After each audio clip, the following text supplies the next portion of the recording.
मस्तूक अगवा के वाक़े के खिलाफ खवातीन और बच्चों का एहतजाज, रोड ब्लॉक कर दिया गया।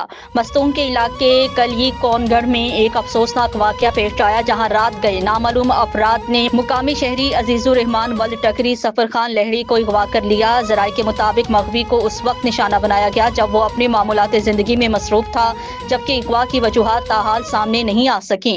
वाक़े की इत्तला मिलते ही इलाके में शदीद बेचैनी फैल गई। अगले ही रोज अजीजुर रहमान के लवाहिकीन और अहले इलाका ने गुलाम पेटेनर्स के मुकाम पर शदीद एहतजाज किया। इस एहतजाज में बड़ी तादाद में खवातीन और बच्चे भी शरीक हुए।